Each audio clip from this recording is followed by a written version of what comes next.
Ladies and gentlemen, welcome to the No Holds Barred. I am Lord Andy Coyne, and sitting on, well, I've got lots of sofas around me. I've got lots of fun friends who are having a great time drinking this beautiful beer. Dave, what's the beer called again? It's called Our Kind of Monster. Excellent. No copyright infringements in there. Nope, not at all. It was to celebrate Metallica, who didn't come to Melbourne in the end. Kiss did. That's why I'm wearing their shirt tonight. Oh, fantastic. They deserve that sponsorship. But of course, my guest at this time is, of course, the wonderful Avary. Well, thank you very much. The reluctancy of the... I've got to be careful. But thank you very much for coming down. I appreciate you're here because you needed a hair of a dog. Because I understand that you were partying like anything last night as well. Yes, no, I did go out to a very big party and I unfortunately got fucked up. I should not have told you you could swear on camera. You're going to take so much advantage of this now. Oh, God. So, I need a couple of these beautiful, refreshing beers. Hashtag sponsor me. No. And you've got a vodka around there as well, haven't you? A double vodka soda, which thankfully it's my second or third one for that. It's a relatively small table, so It doesn't matter. Moral of the story, Avery's got a lot of drinks right now, and that's in my element.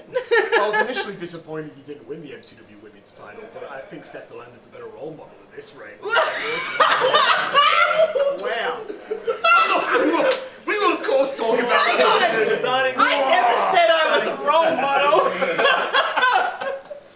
I'm gonna put that out there. I am not a role model. If anything, I'm like the what you shouldn't do, and then follow me. Can you also not do what you did at the last time I interviewed you, which was to prepare a spitball?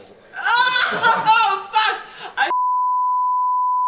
And then I shoved it in your face while you were filming, and you were so taken back. I'm so glad we swapped seats, so it was I'm really glad my wife is sitting right behind me right now. She's saying, we haven't even got into anything. It's just spewing out my shit. Okay, I am going to move on very, very quickly.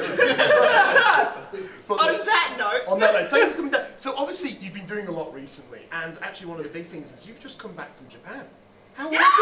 Oh, I mean, what else do I say other than insane? Yeah. Like the one word is insane, and the other word is incredible. Yeah. Like it's the most surreal, insane and crazy. incredibly insane. Then, yeah. But you weren't going to go straight to Japan, were you? You were going to go out earlier, from what I remember. Yeah, no, I planned to go to the UK, and I have a 2-year visa, working visa there, and I got everything ready to like pack up my shit and go to the UK, and I'm like, I'm ready to do this, ready to be a wrestler, and then I decided to break my hip, and that was fine. So I broke my hip, and I was like, well, now what do? I'm bedbound for about 2 months now, and then the amazing opportunity to go to Japan came about while I was kind of bedbound, and I kind of essentially told them, I'm like, look, by the time you want me there, I'll be like ready, and I'm just like, I'll be healed and I'll be fine. So, and Stardom has always been my end game. Stardom has always been my one company I wanted to go to once I was like ready, and once I was established, and once I was a good wrestler. But if for some reason they reached out and was like, come before that, and come now, and I'm like, hands down is the best women's company in the world. Did that, and yeah, so I was like, I'm just going to do that, and I'll scrap the UK, doesn't matter, I will cancel every plan I had. Are you hoping to go to the UK perhaps later down the road? Oh, 100%. I'm still planning to go to the UK now. Yeah. My next stop is the UK. Like, I've still got my plans to go there. It was just a brief stopping incident, so hands down, that's my next, So, next project. But when it came to Stardom, I mean, did it live up to your expectations? I mean, obviously you were very excited to go there, and was it everything that you hoped it to be? Oh, more. It was completely different, because once I first started wrestling, and I was like, my Stardom is my end game.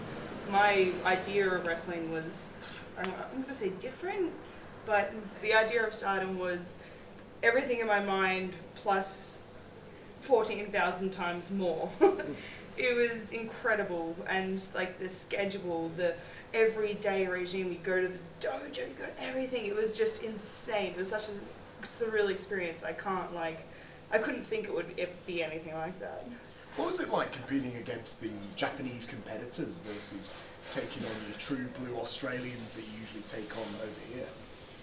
Like, apart from the obvious language barrier, like apart from the obvious I couldn't actually properly speak in conversation with anyone. And I mean, I'm in their country, it's fine. And I was like, apart from the general language barrier, the style of wrestling was just so incredibly, insanely different. I remember there was one part in a match where in about 15 seconds, I took a gut kick, and then a kick to the face, and then a swanton, and a senton, and a double stomp to the chest, and an elbow drop and a leg drop, and it was all in about 15 seconds, and I took that and shit, and then someone sat me back up again, and then I took a triple drop kick, and it was sat back down again. It was like 1-2, and then I fucking kicked out, and it was like, holy shit. So it was just insane. I couldn't wrap my head around that part of the moment. Everything was just happening in one. It's just intense. So yeah, I think it's very different than Australia. Because in Australia I would just die for about 10 minutes. You see, I would have thought that perhaps Australian wrestling was a bit more like, Japanese than, say, American wrestling was like Japanese. So I would have thought, the way that you guys go out to ring, you'd be better prepared. I feel like Australia was a little bit closer to the Japanese style of wrestling than American, and that's just because America is so theatrical. But the Japanese style is just so hardcore and brutal. It was I'm not gonna say a wake-up call, but it was genuinely very startling how just brutal and incredibly intense they are. Now, when you came back, I mean, whenever I speak to any wrestler who's been abroad and they've taken a part in that kind of experience, they often say that when they came back, there's something that they bring back with them, that they learn something. What do you think is the main thing that you've taken away from your experience over in Japan? Can I just say that I was shit? No, oh no, it's the one thing I took back is in these women, and I cannot stress this enough, but just incredible and amazing, and looking up to them as just, this is their life, this is their blood, this is what they do, and this is what they're going to do forever, and it's just, this is what they live for. And I think that's the one thing I took away from it, is this is their lifeblood. It's there is a reason why they're putting on these 5-star matches. I think I remember watching Mayu and Tam, and it was the best match I've ever fucking watched live in my life, and I was just watching it captivated and thinking, I'd be able to do that. It was just incredible. And I think that's the one thing I took away, is just watching these women be so incredible in the space of about 6 minutes for one night. And I was that's the one thing I took away, is you can just do this night after night after night after night, and you're just putting on these 5-star matches, and you're just fighting for your life and credibility. It's they just putting on a show. It was something else to watch. I could not even describe. It was just something else to watch. This is just one thing I took away. Yeah, was watching them just be incredible. I was fuck, I can't do that. Well, obviously recently some really big news has landed in the fact that New Japan Pro Wrestling have actually just bought Stardom. So how does that change your opinion on New Japan, or your opinion on the Japanese scene? Is this a great thing for Stardom? Does it give you hope that you can go back to Japan and become an even bigger star over there? I mean, 100%. I think Stardom joining New Japan is a great thing, because essentially, the way I see it, and I could be very wrong, but the way I see it is now Stardom is just essentially New Japan's women's division. And New Japan, obviously, is worldwide amazing. I was very, very, very lucky enough to go to a couple of the New Japan shows while I was over there. And it's just another world. The way they not even just run their shows, the wrestling is just incredible. It's another world. And so I think the fact that the women kind of get to not only join that, but be a part of that, but be the entire women's division and be themselves, because there are so many women in Stardom who deserve the New Japan recognition. I think it is beyond incredible for them, and I think it is beyond incredible for everyone. It's joining that just joining that beautiful, beautiful, beautiful magic that we call wrestling, and bunching it together and making it a fantastic, beautiful show out of it. I'll tell you what, let's bring the conversation a little bit closer to home. Obviously, recently you got to take part recently in the MCW Women's Championship Tournament. I mean, that must have been a great opportunity, a great experience for you to be able to take part in that tournament, despite the fact that you a great failure.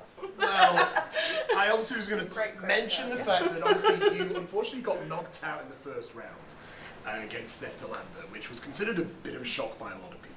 Well, yeah, I kind of like that. A lot of people expected it to be myself and Steph for the finals. And as much as you can't predict someone winning against somebody else and therefore getting to like a final situation, like as much as you can't predict all of that, I love the idea that MCW sat there and listened to everything the crowd had to say, and they sat there and they're like, hey, it's going to be Avary and Steph in the finals, blah, blah, blah. And they sat there and listened to that, and they were just like, well then, fuck me, let's put you guys in the first round. Now let's see what you have to say. It was the best thing I've seen. And I remember like talking, and they're just like, yep, we're going to pick you against Steph in the very first round. And I was like, well, fuck. Have that. Yeah. Done. Let's go. So I was like, alright, well, fuck me. And I've been wrestling, like, and I'm going to say this in the least insulting way, as a powerhouse. Because I'm not a powerhouse, so I say that insultingly. But, like, I wrestled as a powerhouse for about 6 weeks, because I was, like, 10 kilos heavier than any of the women that I've wrestled. And then I got in the ring with Steph, and I was like, well, fuck. I'm screwed. I was going to say, you are like the height and width of one of her thighs, basically. Basically. So I was like, alright, I'm just going to, like, my mentality going into that was like, I'm going to get beaten the fuck up. Like, I'm going to get wrecked for at least 10 minutes here. But that's fine, I just need to find a way back. Like, I just need to find a way crawling back. I never did, spoiler. But